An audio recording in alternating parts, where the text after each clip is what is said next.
Une semaine pour passer à la loupe le fichier électoral du Burkina Faso. L'équipe chargée de l'audit a entamé ses travaux ce 13 octobre. Les résultats de l'opération sont attendus le 21 octobre prochain, selon les experts que vous allez entendre dans quelques minutes. L'actualité dans ce 20h, c'est également la sortie médiatique de la fêtière des transporteurs du Burkina qui dénonce un décret ministériel sur la gestion du fret. La structure dit avoir été écartée du processus. En réaction, le gouvernement donne une autre version des faits et invite les acteurs du transport à agir dans le sens d'éviter une paralysie de ce secteur. Vous entendrez les deux parties dans cette édition. Éducation inclusive, comment la rendre effective dans des conditions non adaptées à la situation de certains élèves. Des élèves handicapés auditifs sans salle de classe, c'est ce qui se passe actuellement à l'école Pella 1 de Wayuguya. Dans ce journal, vous entendrez le cri de cœur des encadreurs. Et puis le Burkina Faso se prépare à célébrer la journée mondiale de l'alimentation le 16 octobre prochain. Une célébration qui intervient à un moment où la promotion des produits locaux est de plus en plus encouragée. Avec l'invité de ce 20h, nous parlerons de cet aspect et des enjeux de la journée mondiale de l'alimentation. Entretien à suivre dans une vingtaine de minutes. Mesdames, Messieurs, bonsoir. Merci de nous suivre. Nous ouvrons ce journal à la grande chancellerie des ordres burkinabés qui ouvre ses portes au public.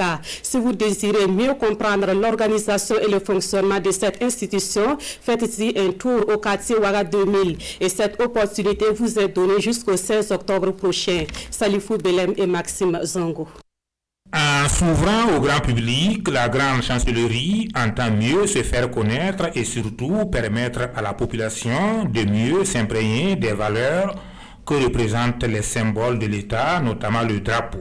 Le choix du 13 octobre n'est pas fortuit car cette date est consacrée Journée nationale du drapeau. Il est important qu'aujourd'hui, dans un processus de transparence, que nos institutions s'ouvrent aux populations de notre pays, afin que les populations apprennent à connaître ces institutions, à savoir qu'elles font et quel est l'intérêt de l'existence de ces institutions. Et c'est dans ce cadre que s'inscrit cette opération que je salue et j'espère que la population va venir visiter la grande chancellerie, regarder tout ce qui se fait ici et poser des questions sur le processus d'attribution des médailles, apprendre à connaître les médailles qui ont été déjà distribuées, apprendre à connaître également les grands dignitaires de ce pays et à travers cela développer un esprit de civisme au niveau de notre jeunesse.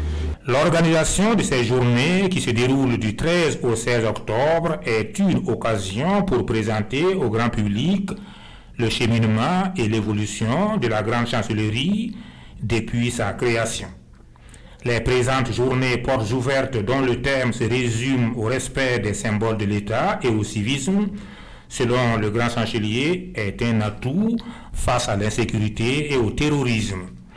À cette occasion, le premier responsable de l'institution a remis au chef du gouvernement, qui représentait le président du Faso, un exemplaire du recueil contenant les principales réformes en cours.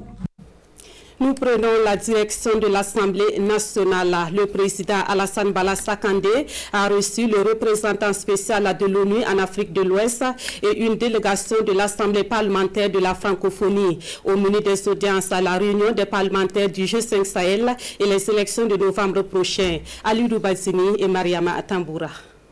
Mohamed Ibn Chambaz en tête-à-tête avec le président de l'Assemblée nationale. Deux questions au menu de ces échanges. La réunion des parlementaires du G5 Sahel et les préparatifs des élections de novembre prochain. Il faut que nous travaillions tous ensemble. Tout d'abord pour prévenir les violences extrémistes et aussi voir comment nous pouvons amener les développements à tout le coin de Sahel, surtout dans les endroits qui sont parfois marginalisés, oubliés. Donc c'est dans cette perspective que les Nations Unies travaillent. À la suite du représentant spécial du secrétaire général de l'ONU en Afrique, Alassane Balassakane reçoit une délégation de l'Assemblée parlementaire de la francophonie et avec elle, il est question de solidarité et de soutien au peuple burkinabé dans la lutte contre le terrorisme. Les parlementaires doivent être partie prenante de l'action militaire, de l'action sécuritaire, savoir ce qui se passe, que ce soit les forces militaires du pays ou les forces internationales. Et puis derrière tout ça, c'est aller rendre compte aux populations. Leur dire ce qui se passe d'un point de vue militaire, mais leur dire qu'il n'y a pas que l'aspect militaire, même si c'est essentiel. Il y a l'aspect du développement, comme l'a dit Bruno. Ces différentes rencontres avec le président de la représentation nationale sont en prélude au colloque des parlementaires du G5 Sahel qui a lieu ce 14 octobre dans la capitale burkinabé. On en vient au premier titre de ce 20h relatif aux élections du 22 novembre. C'est parti pour l'audit international et indépendant du fichier électoral. Le comité chargé de mener l'opération a entamé ses travaux ce 13 octobre. Rendez-vous est donné le 21 octobre prochain pour la réception du rapport sur l'audit du fichier électoral. Urbain Benito Somé et Sekou Zango. Par ces signatures, les parties prenantes au processus électoral au Burkina Faso donne quitus aux auditeurs libres et indépendants d'entamer l'audit du fichier électoral burkinabé dans la perspective des élections de novembre prochain. Majorité présidentielle, opposition et société civile souscrivent ainsi à la feuille de route de l'audit et au code de bonne conduite. Comme vous l'avez constaté, c'est d'accord parti que nous avons souscrit au code de bonne conduite et à la feuille de route qui a été déclinée pour permettre aux auditeurs de faire dans le comité des experts représentés par la configuration de la CENI, à savoir la société civile, l'opposition et la majorité, pour suivre tout le déroulé de l'audit. L'opposition a souhaité et exigé qu'il y ait un audit du fichier, qu'on s'assure que chaque Burkinabé qui est inscrit sur ce fichier-là est inscrit une seule fois et ne pourra voter qu'une seule fois. C'est donc l'aboutissement de cette requête-là qui est aujourd'hui nouveau, de faire cette signature-là. Une commission composée de 22 membres, dont 8 experts, ont la charge de ce processus de l'audit externe et indépendant du fichier électoral burkinabé. Et toutes les questions y seront abordées. Un audit de fichier électoral est un travail qui est assez lourd, parce qu'il doit aborder tous les sujets qui ont permis de constituer ce fichier électoral et d'en discuter pleinement, tout en laissant la parole à tous les acteurs de s'exprimer et de poser des questions et d'obtenir des chiffres sur ce fichier électoral de manière très transparente et inclusive. Et puis, comme fil conducteur tout au long de ce travail, les différents partenaires qui seront au sein du comité et qui représenteront la majorité, l'opposition et la société civile pourront à tout moment formuler des demandes de requête. L'audit du fichier électoral est un désir de la classe politique burkinabé auquel accède le gouvernement qui entend ainsi aboutir à des élections libres, transparentes et apaisées. L'Union africaine, la francophonie et l'Union européenne mènent ces travaux qui prennent fin le 20 octobre, cela pour permettre à la Commission électorale nationale indépendante de publier la liste électorale définitive le 22 octobre prochain. Un autre aspect concernant ces élections qui se préparent au Burkina Faso, c'est la problématique du financement des activités des partis politiques. À cela s'ajoute la question du plafonnement des dépenses de la campagne électorale. Deux sujets au centre d'une concertation initiée par la CODEL, la Convention des organisations de la société civile pour l'observation domestique des élections. Suleiman Sanou et Ernest Kambiri. Après une expérience d'observation citoyenne des élections jugées concluantes en 2015 et 2016, la CODEL, la Convention des organisations de la société civile pour l'observation domestique des élections, veut rééditer son exploit. Pour les élections à venir, c'est un dispositif de veille électorale proactif, cette fois de 3800 observateurs qui seront déployés sur toute l'étendue du territoire national. Et en amont de ce dispositif, la CODEL s'intéresse ici à un certain nombre de questions, dont la participation des Burkinabés de l'étranger et la lutte contre le financement occulte et surtout les excès dans les dépenses de campagne, des défis dans la lutte contre la corruption électorale. Nous sommes intéressés parce que beaucoup de textes n'expliquent pas le financement privé. Le financement public, oui. Et ensemble avec la Cour des comptes, et également d'autres partenaires qui sont là, nous allons essayer de sortir une sorte de code de conduite qui n'est pas la loi, qui n'est pas un texte, je dirais, astreignant pour chacun, mais au moins c'est en termes d'éthique et de morale. Si quelqu'un veut devenir un député, quelqu'un veut devenir un président, je crois que le minimum, c'est quand même d'avoir une certaine moralité, et c'est là part de la façon dont le parti est financé. L'atelier également sera l'occasion pour les partis politiques peut-être de découvrir des nouvelles sources de financement privé et des façons de faire pour éviter effectivement de tomber dans le piège de la loi et également de l'immoralité. L'origine du financement des partis politiques dans la préparation et la conquête du pouvoir reste donc encore inconnue, avec des intérêts économiques, géopolitiques ou stratégiques contraires à ceux des populations. Sur la table des discussions, plusieurs communications qui permettront de jeter les bases d'un code de conduite à même d'assainir le milieu. C'est un sujet vaste. C'est un mal nécessaire, le financement des partis. Il faut discuter entre nous pour trouver ensemble des pistes, des solutions qui puissent être acceptables et adaptées à la situation socio-économique de notre pays. Qu'à cela ne tienne, le processus électoral en cours au Burkina demande l'implication de tous les acteurs pour des scrutins réussis, paisibles et acceptés de tous. Et puis, les femmes rurales attendent beaucoup de ces élections. Elles souhaitent la prise en compte de leur domaine d'activité dans les programmes de société des différents candidats. Le plaidoyer est fait par le Collège des femmes de la Confédération paysanne du Faso. Les représentantes des femmes de la FPC ont animé un point de presse hier à Ouagadougou. Kwale Nébié et Marguerite Douaniou.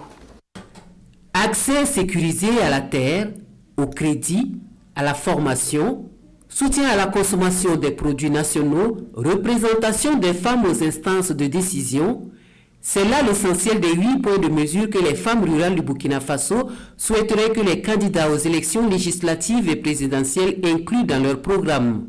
Le présent plaidoyer fait suite à celui lancé en 2015 dans le même objectif et dont le bilan est jugé mitigé. 5 ans plus tard, l'évaluation de la mise en œuvre des engagements montre des points de satisfaction, mais également des éléments d'insatisfaction constitués des mesures insuffisamment mises en œuvre. C'est pourquoi, à la faveur de cette nouvelle année électorale et face à la persistance des problèmes, nous saisissons l'occasion pour organiser l'acte 2 de la campagne. Les femmes rurales pour bâtir un Burkina sans fin. La campagne de plaidoyer présentée aux journalistes ce 12 octobre à Ouagadougou devrait se dérouler en plusieurs étapes que sont l'élaboration du manifeste, la signature du document par les candidats, le suivi de la campagne électorale et enfin le suivi-évaluation du programme quinquennal du président élu. Autre point de l'actualité ce soir, la fêtière unique des transporteurs routiers du Burkina dénonce un décret ministériel relatif à leur secteur d'activité. Ce document du gouvernement confie la gestion intégrale du fret du Burkina au Conseil burkinabé des chargeurs. La fêtière des transporteurs dit avoir été exclue du processus et déplore également la création du Haut Conseil des transporteurs du Burkina. Le point de la conférence de presse avec Bernard Kombelem et Oumou Sissi.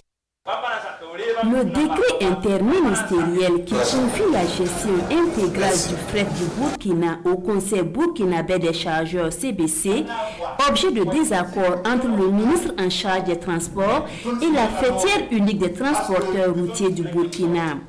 Aux hommes de médias, les premiers responsables de la fêtière exposent leurs griefs tout en déplorant leur non-implication dans le processus de gestion du fret conformément à l'article 5 du dit décret. Le projet nous a été présenté le 15 juin. Nous avons dit au ministère, c'est notre affaire. Je ne peux pas investir, nous ne pouvons pas investir dans le transport. Et dire que le chargement doit être suivi par une institution d'État. Parce que si on vous chargeait un camion, et le camion a un problème en cours de route, contractuellement qui est responsable, ce n'est pas le CBC. Et c'est pourquoi les conférenciers réclament leur implication dans les sphères de décision concernant les transports. La mission de la fêtière unique des transporteurs routiers du Burkina, faut-il le rappeler, est la défense des intérêts moraux, matériels, économiques, professionnels de ses membres. Ce serait indécent d'empêcher la FUDRB d'être présente aux côtés de ces acteurs économiques indispensables qui œuvrent inlassablement jour et nuit pour le développement et le rayonnement de notre pays. Il déplore également la création du Haut Conseil des transporteurs du Burkina, une structure de plus synonyme de division selon les conférenciers du jour. Pour Issouf Maïga, la fêtière unique des transporteurs routiers du Burkina reste la seule et unique interlocutrice représentant toutes les organisations des transporteurs routiers. Du côté du gouvernement, on parle plutôt d'une partie de la gestion du fret qui est confiée au CBC et non l'intégralité. Le ministre en charge des Transports s'explique et invite les acteurs du domaine à éviter toute situation qui pourrait paralyser le pays. La réaction du gouvernement s'est faite également à travers une conférence de presse ce 13 octobre. Les détails avec Nomba Kouda et Dramandadia. La gestion du fret à destination du Burkina est désormais dévolue au Conseil burkinabé des chargeurs par décret. La fêtière unique des transporteurs routiers du Burkina monte alors au créneau. Mais le gouvernement pense réforme. Nous devons appeler aussi à dire aux transporteurs que nous sommes dans un État organisé. Et celui qui gouverne, quand il veut être dans ce sens-là, vous devez aussi l'accompagner dans le sens de sa vision. C'est ce que nous voulons dire, mais nous devons réformer. Et parce que c'est une réforme qui permet de se qualifier. Le problème, c'est qu'il y a peut-être des groupes qui veulent s'enrichir ou bien en tout cas s'accaparer de manière individuelle, de manière groupusculaire. Pourquoi ils ne veulent pas s'accaparer de manière globale en tant que transporteur en essayant d'être une fêtière unique? Le FURTB et le ACT, deux fêtières pour le même secteur. Pas question de continuer à leur céder la gestion du fret, même si la décision fait déjà des mécontents. S'il doit y avoir grève, sur cette question-là, il faut que les gens sachent que le gouvernement est dans une position totalement responsable et que ce que nous voulons faire, c'est la défense de l'intérêt général. S'il y a bras de fer, ce que j'ai dit, bon, le gouvernement s'avisera, mais force va rester à la loi. Toutefois, l'espoir demeure.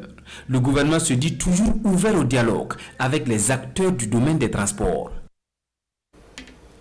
Consommons local, voici ce qui est de plus en plus demandé au Burkinabé. Un message appuyé par des activités de promotion des produits made in Burkina Faso. Le sujet a fait l'objet d'une étude réalisée par les marketeurs du Burkina. Une étude dont les résultats ont été présentés à la presse ce matin. Jean-Eudes Bayala et Ruth Bini Ouattara. Octobre, mois du consommant local. Une dynamique relancée par l'UEMOA, pourtant impulsée au Burkina depuis la période révolutionnaire. Une marche relativement lente que le gouvernement et les initiatives s'attellent à corriger.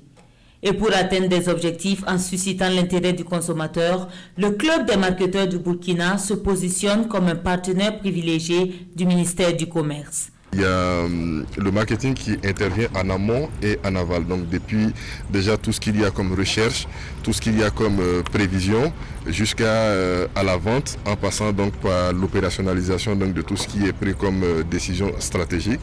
Mais on n'avait pas cette tribune, cette lucarne où on pouvait se réunir pour pouvoir capitaliser un peu sur les différentes connaissances des uns et des autres. Pour joindre l'acte à la parole, les marketeurs se penchent sur un plan stratégique qui permet la promotion de produits locaux de qualité par l'utilisation de plusieurs supports de communication. Il faut mettre impérativement en place une centrale d'achat et de distribution qui va regrouper quand même un bon nombre d'experts dans différents domaines. Ensuite, le deuxième volet est l'élargissement des gammes. Et là, le troisième concept, c'est vraiment de se baser sur le Made in Faso, attiser cette fibre patriotique. Un plan d'action qui est pris en compte pour l'élaboration d'une stratégie à l'échelle nationale.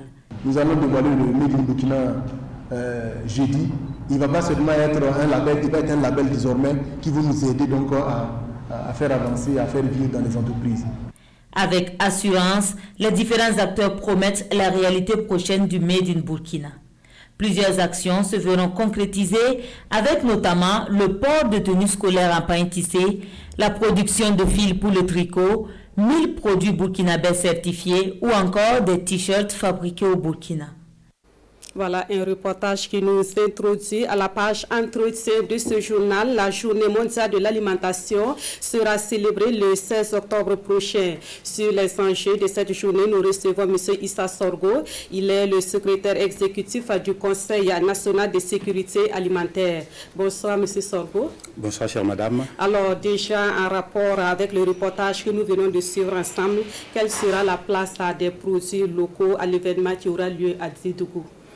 Alors, ce reportage vient à point nommé parce que les produits locaux seront à l'honneur lors de cette journée mondiale de l'alimentation à Didougou.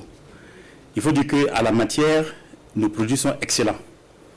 Et tout milite à ce que nous les consommions, du moins pour ceux qui veulent préserver leur santé. Nos instituts de recherche, nos industries de transformation, qu'elles soient artisanales ou industrielles, ont déployé des talents extraordinaires pour nous proposer des denrées alimentaires riches. Sur le plan gustatif, il n'y a rien à dire. Sur le plan organoleptique, c'est des produits de très bonne qualité. Donc, la GMA va mettre à l'honneur l'ensemble des produits locaux que nous avons dans notre pays. Alors, M. Sorgo, selon les chiffres de la FAO, plus de 2 milliards d'êtres humains qui n'ont pas un accès régulier à une alimentation sûre et suffisante. Qu'en est-il de la situation au niveau du Burkina Faso? Oui, il faut ajouter à ces 2 milliards environ 135 millions de personnes qui sont exposées au risque de sécurité alimentaire dans 55 pays et territoires.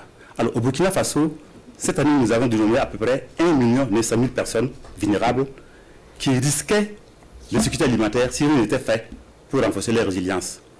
À cela s'ajoute également un certain nombre de personnes déplacées internes dues à l'insécurité civile qui sont au nombre à peu près au-delà du million, à qui il faut une assistance alimentaire urgente. Donc, si vous faites le récapitulatif, nous sommes autour de 2,5 millions de personnes qui nécessitent une aide alimentaire d'urgence. Justement, dans l'immédiat, par rapport à ce que vous venez d'avancer, quels sont les défis à relever en la matière? Alors, pour les personnes qui sont vulnérables et donc qui ont besoin d'une assistance alimentaire, le gouvernement a adopté ce qu'on appelle un plan de réponse et de soutien aux populations vulnérables, qui consiste à mettre en place un certain nombre d'activités pour les venir en aide. Premièrement, une assistance alimentaire immédiate. Ensuite, une aide à récapitaliser le capital productif pour les permettre de relancer la production à travers la production végétale, ensuite la production animale. Et le plan de réponse de cette année sera à 83 milliards de francs CFA. Voilà. Alors, parlons à présent des enjeux de la célébration de la journée mondiale de l'alimentation au niveau du Burkina. Quel est l'intérêt d'un tel événement? Alors, premièrement, nous sommes un État membre de la communauté internationale qui a pris un engagement à l'agenda qui a été élaboré en 2015 pour l'agenda 2030, qui concerne le développement durable. L'objectif 2 veut que nous puissions éliminer la faim d'ici à 2030. Donc, en commémorant cette journée, le Burkina traduit son engagement à lutter pour un monde sans faim. Et donc, ça, c'est premièrement le premier enjeu au niveau national. Ensuite, nous voulons nous servir de cette journée pour sensibiliser l'ensemble des acteurs de la chaîne alimentaire afin qu'ils puissent accepter la nécessité de transformer nos systèmes alimentaires. Et sans quoi, nous courons vers un chaos socio-économique et dont les conséquences seront incalculables. Alors, l'activité aura lieu à Didougou, dans la Boukou du Moun. Quel sera le programme, je veux dire, les grandes activités de cette manifestation? Alors, cette activité va commencer exactement le 15 et elle va s'étendre jusqu'au 17. Le 15, nous allons commencer par une foire qui va faire une exposition des produits locaux. Et ceux qui vont faire les déplacements vont avoir l'occasion de découvrir le patrimoine culinaire de notre pays.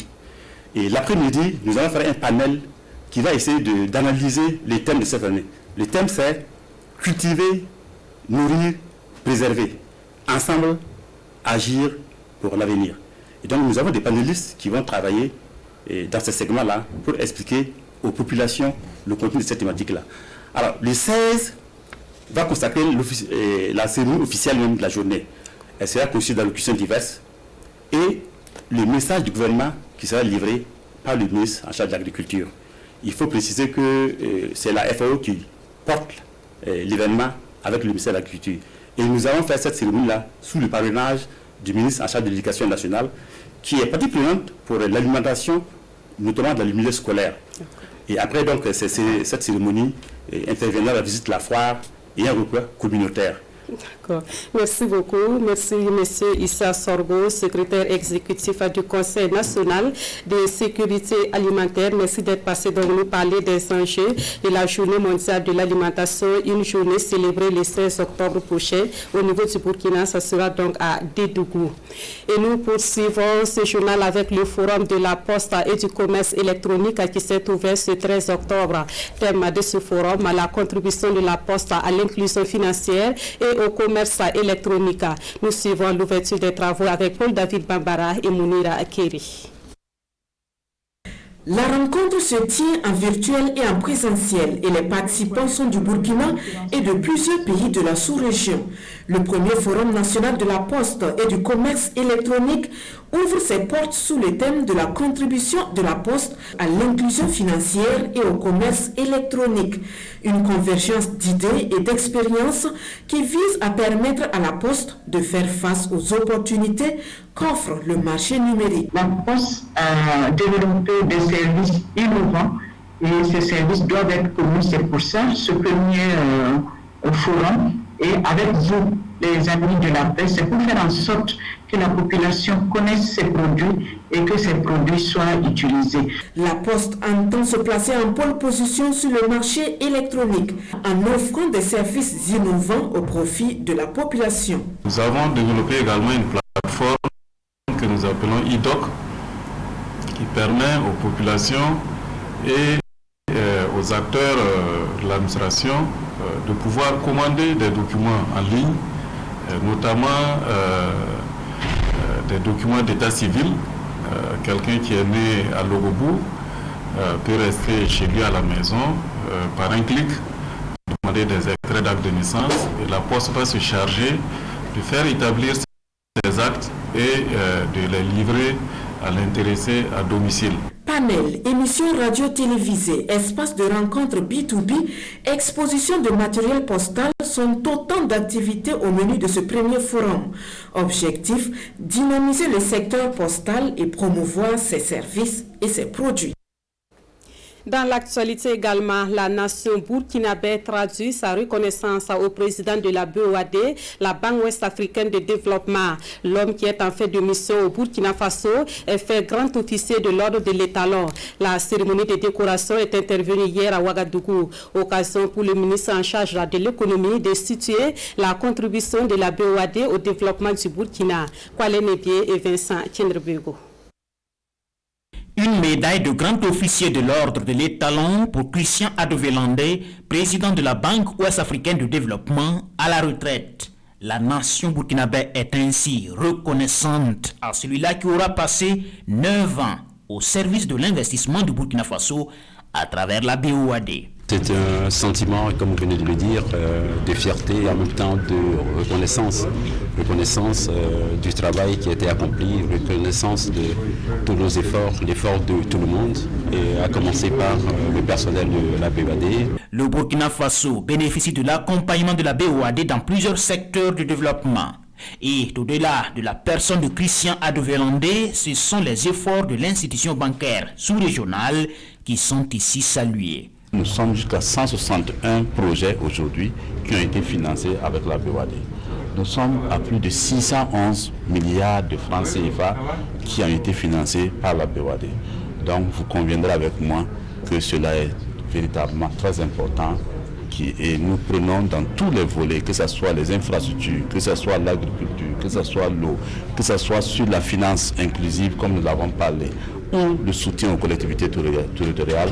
La BOAD a toujours été aux côtés du peuple burkinabé et du ministère de l'économie et des finances. Christian Adovelandé est en fin de mission à la tête de la BOAD, mais il assure que la banque va toujours apporter des financements pour impacter positivement l'économie nationale burkinabé.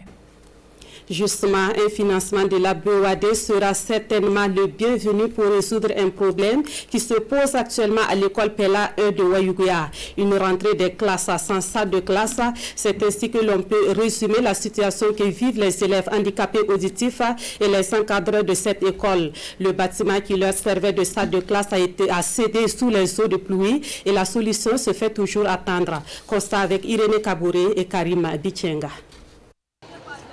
Rachida Touf Balkissa et Ahmed, 3 écoliers liés par un même handicap, la surdité. Ils sont déterminés pour la rentrée scolaire, mais leur espoir de retrouver leur salle de classe à l'école primaire publique de Perla 1 de Wayouguya s'est envolé le 10 septembre dernier. Ce jour-là, le vieux bâtiment qui devait les abriter s'est écroulé. C'est une rentrée sans salle de classe pour ce trio, leurs camarades et la maîtresse. Je suis là avec mes élèves sous le limier. Si j'ai une classe, ça serait difficile. Ces enfants-là, on ne peut pas les enseigner sous le limier. Tout se passe sur le tableau. Dans les classes classiques, l'heure est au rattrapage du retard causé par la maladie à coronavirus. Ces handicapés auditifs, eux, ne savent plus où donner de la tête. Leurs encadreurs aussi. La direction de l'école est claire. Le point de la situation est fait à la hiérarchie. C'est avec désolation que nous avons pu constater ça aussi. Et on a pu quand même écrire acquis de droit, mais nous attendons toujours de voir qu'est-ce qu'on peut nous apporter. Le fondateur de ces classes intégratrices appuie la directrice de l'école primaire publique de Perla 1 dans la recherche des solutions. La question de ces bâtiments, c'est même une équation dont Xavier cherche la réponse depuis 15 ans. Ça fait quand même longtemps qu'on en parle et cette année, avec les pluies diluviennes, l'irréparable est arrivé. La solution, c'est très rapidement de trouver en tout cas des abris de fortune pour permettre en tout cas aux enseignants et aux élèves de pouvoir démarrer l'année en attendant que nous trouvions des solutions définitives.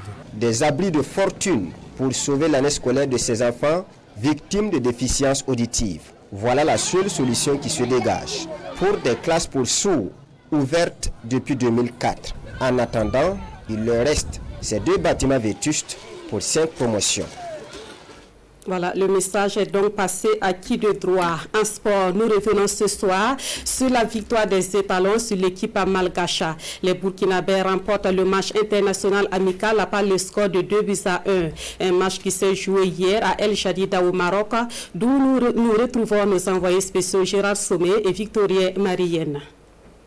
Après les Léopards, la RD Congo, battu 3-0 en première rencontre amicale, Kamou Malo et ses protégés ont pris la mesure des Baréas de Madagascar hier après-midi à El Jadida.